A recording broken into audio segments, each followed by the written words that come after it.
जहां तक रियासी के माइनिंग का ताल्लुक है, मैं तो ये चाहता हूं कि इसमें हमारी एडमिनिस्ट्रेशन मिली हुई है। महाराजा हरि सिंह ने तो एक टेम्परेरी इल्हाक किया था, जिसको परमानेंट सूरत अगर दी थी वो तो शेख अब्दुल्ला ने दी थी। वो तो देखिए, मैं सबसे पहले हमारे जितने भी मीडिया पर्सन जहाँ पे आए हैं, मैं उनका शुक्रिया अदा करता हूँ कि वो थोड़े से समय में ही यहाँ पे हमारे पास आए।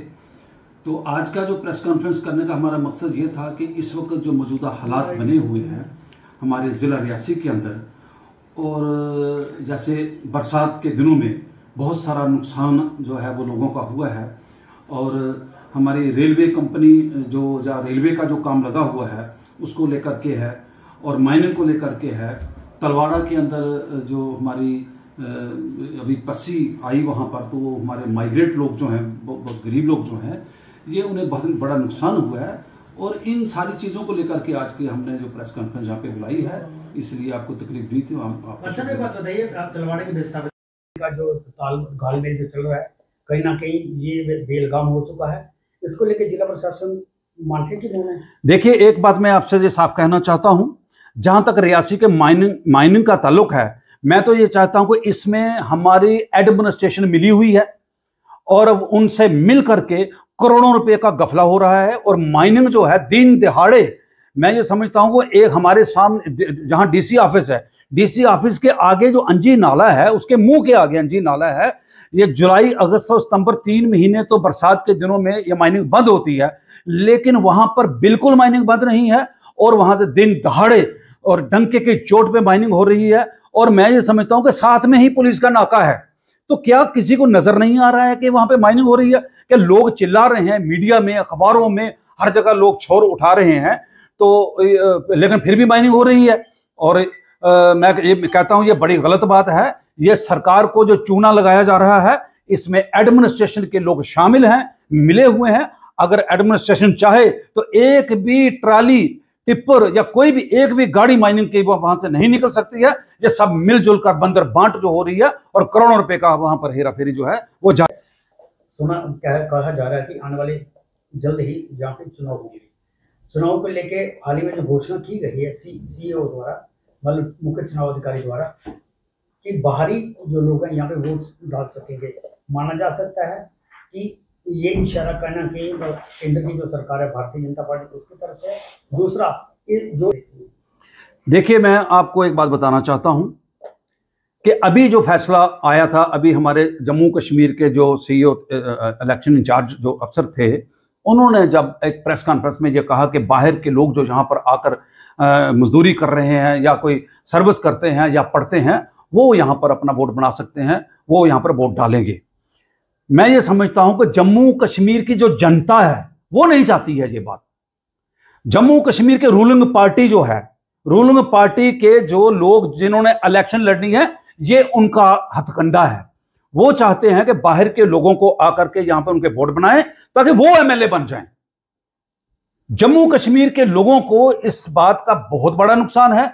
अब मैं आपको बताना चाहता हूं कि दफा 370 को जब तोड़ा गया, दफा 370 को तोड़ने वाले या तोड़वाने वाले जो लोग थे, जो जिनकी ये डिमांड थी, उस वक्त तो बड़े खुश थे। आज वो लोग रो रहे हैं, आज वो लोग पछता रहे हैं कि दफा 370 हमारा एक वजूद था। दफा 370 के तहत हमारी एक अपनी पहचान थी, पूरे देश के अंदर नहीं पूरी दुनिया के अंदर हमारी एक पहचान थी, वो खत्म हो गई है। चलो, जब उन्होंने खत्म कर दिया, लेकिन ये दूसरा हथकंडा जो बाहर के 25 लाख या 20 लाख लोग जब आकर जहां पर वोट डालेंगे, तो ये इसलिए बनाया गया कि बीजेपी को ये पता है कि ये बाहर के लोग जो होंगे ये हमें वोट डालेंगे, तो इसलिए इन्होंने ये बनाया है। उनको वो समझ चुके हैं कि इन्होंने जो हालात जम्मू कश्मीर के बनाए हुए हैं, ये 50 पार की बातें कर रहे हैं ना, ये मुझे नहीं लगता है ये 5 से ज्यादा कोई सीटें जीतने वाले हैं जम्मू कश्मीर के अंदर। जिस तरह से जम्मू कश्मीर के लोगों को दुखी किया गया है, जिस तरह लूट खसूट का बाजार गर्म है और तानाशाही है, किसी का 2 पैसे का कोई काम नहीं होता। मैं आपको बताना चाहता हूं कि रियासी हमारी डिस्ट्रिक्ट हेडक्वार्टर जो है, जहां 40-50 के करीब डिस्ट्रिक्ट अफसर बैठते हैं डीसी कम्प्लेक्स के अंदर, लेकिन आज वहां पर 1000 आदमी रोजाना आता था, आज 50 आदमी पूरे डिस्ट्रिक्ट के अंदर नहीं आते हैं। भट्ठा बैठ चुका है रियासत, हमारी जम्मू कश्मीर यूटी का जो रियासत है, इसका पूरा भट्ठा बैठ चुका है। ये अब सिर्फ तरह तरह के छोशे छोड़ करके जब उसमें प्रोपेगेंडा उठता है, तो ये समझते हैं कि हम हैं, लेकिन अंदर खाने में ये खत्म हो चुके हैं, इनका कोई नामो निशान नहीं है। इलेक्शन की बात आप करते हो, ये नहीं कराएंगे इलेक्शन, ये सिर्फ इनके हथकंडे हैं, ये सिर्फ ये शोर डालते हैं। इलेक्शन ये कराएंगे 2024 में, क्योंकि इनको पता है कि हम हार रहे हैं। उस वक्त ये 2000 पार्लियामेंट की इलेक्शन के साथ इन्होंने इलेक्शन करानी है, ये पहले कभी इलेक्शन कराने वाले नहीं हैं, क्योंकि इनको डर लग रहा है कि अगर उससे पहले हम कराएंगे तो हम हार जाएंगे। तो इसलिए ये इलेक्शन चाहता हूं कि जब ये रेलवे प्रोजेक्ट यहां पे आया था, हमारे जिला के लोग ही नहीं बल्कि पूरी रियासत के लोग बड़ी खुशी उन्होंने मनाई थी कि अब हमारा कश्मीर के साथ नाता जो है वो डायरेक्ट जो है वो जुड़ जाएगा। और सबसे बड़ी बात यह है कि इसका ये डिफेंस रोड है, इस पे जो गाड़ियां चलेंगी, क्योंकि ये रोड इसलिए बनाया गया है कि आज 1947 से लेकर आज तक पाकिस्तान की नजर जम्मू कश्मीर पे है। वो अपनी हर हड़पा जो है जम्मू कश्मीर को हड़पने के लिए इस्तेमाल करता रहता है। और हमारे पास जो था एक ही नेशनल हाईवे था कश्मीर जाने के लिए, तो उसमें जो पैसेंजर गाड़ियां जो है वो तमाम गाड़ियां चलती थी। लेकिन अब जो ये रेलवे ट्रैक जो जहां पर बनने जा रहा था, इससे ये था कि हमारी फौज, हमारी सिक्योरिटी फोर्सेस कश्मीर जाने के लिए, इस देश इसके जम्मू कश्मीर की रक्षा के लिए वो वहां पर आराम से आ जा सकते थे। लेकिन बड़ी बदकिस्मती यह है कि देशभक्ति का हम नारा जरूर लगाते हैं, लेकिन देशभक्ति है नहीं हमारे दिल के अंदर। हमारे दिमाग और दिल में क्या है कि पैसा किस तरह से निचोड़ा जाए। मैं आपको बताना चाहता हूं कि एक आदमी नेशनल कॉन्फ्रेंस का बता दीजिए, 2000 में ये रेलवे का काम लगा था, किस नेशनल कॉन्फ्रेंस के पास कोई ठेका है? लेकिन यहां पर कुछ लोग ऐसे थे कि जब उनकी सरकार आई और उन्होंने उंगली उठानी शुरू की उन पर, और जब उनको करोड़ों रुपए के ठेके मिल गए, अब उनकी जबान को ताले लग गए हैं, खुद लूट रहे हैं वहां पर रेलवे के अंदर जाकर के। और वहां मैं कहता हूं कि जो कंपनियां हैं, कंपनियां घटिया मटेरियल इस्तेमाल कर रही हैं।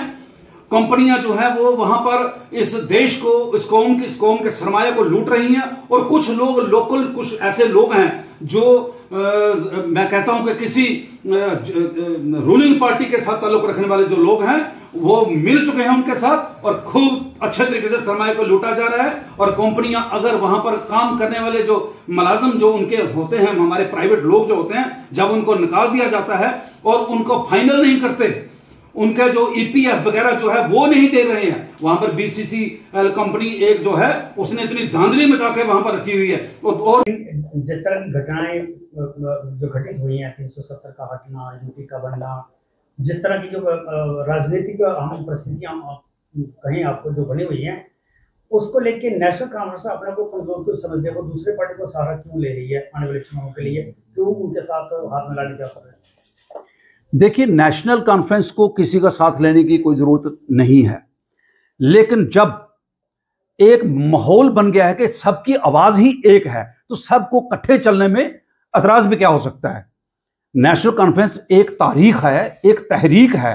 नेशनल कॉन्फ्रेंस ने जम्मू कश्मीर को जब आजाद करवाया था एक डिक्टेटरशिप से, एक शख्सी निजाम से आजादी ली थी, तो उस वक्त तो नेशनल कॉन्फ्रेंस ही थी, सब लोग इकट्ठे थे और कोई पार्टी यहां पर नहीं थी। और आज उसमें से ही कुछ लोग नाराज होकर किसी ने अपनी अपनी पार्टी जो बना ली है। आज अगर वो ये समझते हैं कि नेशनल कॉन्फ्रेंस का एजेंडा जो है वो दुरुस्त है, 370 लगवाया किसने था?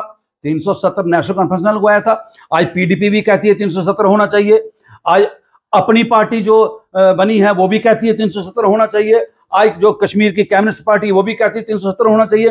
तमाम जम्मू कश्मीर की, एक बीजेपी को छोड़कर सारी पार्टियां आज तो मैं कहता हूं कि चौधरी लाल सिंह जी जो हैं वो भी यही कह रहे हैं कि अगर नेशनल कॉन्फ्रेंस की बात सही थी तो आज सारे उसकी तायद कर रहे हैं। तो इसलिए वो सब इकट्ठे होकर के, सब मिल करके इस बात को आगे बढ़ा रहे हैं कि हमारा 370 जो है हमें वापस मिलना चाहिए। हमारी पहचान, हमारी जो आइडेंटिटी जो है वो कायम रहनी चाहिए।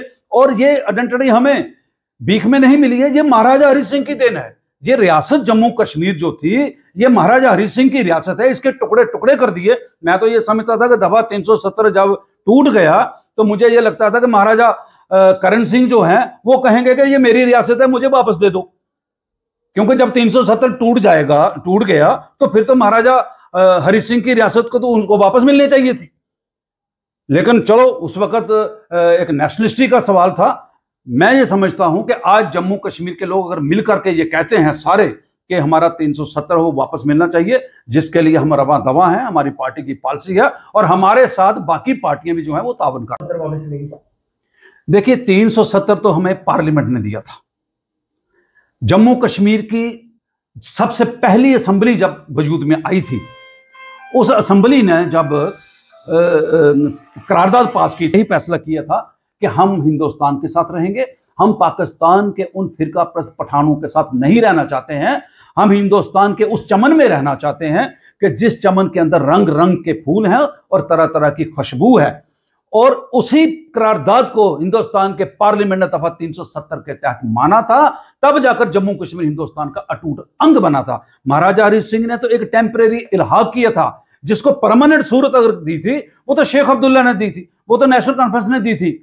वो दफा 370 तो हिंदुस्तान के पार्लियामेंट ने बनाई थी ना, वो कोई जम्मू कश्मीर की असेंबली ने थोड़ी बनाई थी। जम्मू कश्मीर की असेंबली की जो करारदाद थी पहली, जिसमें 76 मेंबरान असेंबली में से 75 मेंबरान असेंबली ने साइन किए थे उस पे, उस करारदाद को पास करके जब पार्लियामेंट में वो गई थी, उसको माना गया था 370 के तहत जम्मू कश्मीर हिंदुस्तान का अटूट अंग बना था। और मैं आज फख्र से ये कहता हूं कि दफा 370 किसी की ताकत नहीं है तोड़ने की, आज भी नहीं टूटा है।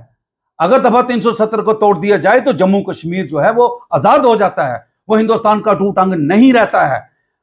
दफा 370 के अंदर 42 तरमीमें कांग्रेस जमात ने पहले की हैं, 43वीं तरमीम जो थी ये भारतीय जनता पार्टी की सरकार ने की है। ये लोगों को बेवकूफ बना रहे हैं। एक बात में ये जरूर कामयाब हुए हैं, दफा 370 को ये इन्होंने पूरे देश की जनता को ये तासरात दिए थे कि दफा 370 एक ऐसी शक है जम्मू कश्मीर के अंदर कि जो हिंदुओं के खिलाफ है, इसका हिंदुओं को नुकसान है। दफा 370 के तहत अगर बाहर का कोई मुसलमान जमीन नहीं खरीद सकता था, कोई हिंदू नहीं खरीद सकता था, कोई बाहर का कोई भी नहीं खरीद सकता था, वो जम्मू कश्मीर के जो लोग हैं वो ही उसको खरीद सकते थे, वही यहां नौकरियां कर सकते थे। तो इसमें जात बरादरी का किसी को कोई तल्लक नहीं था, लेकिन इन्होंने पूरे देश के लोगों को गुमराह करके उनके जहनों में ये भर दिया था कि दफा 370 जो है वो एंटी हिंदू है। उस चीज में ये कामयाब हुए हैं। जब देश की जनता को पता चल जाएगा कि ये बात गलत है, एक दिन वो ये कहेंगे कि इन्होंने हमें गुमराह किया।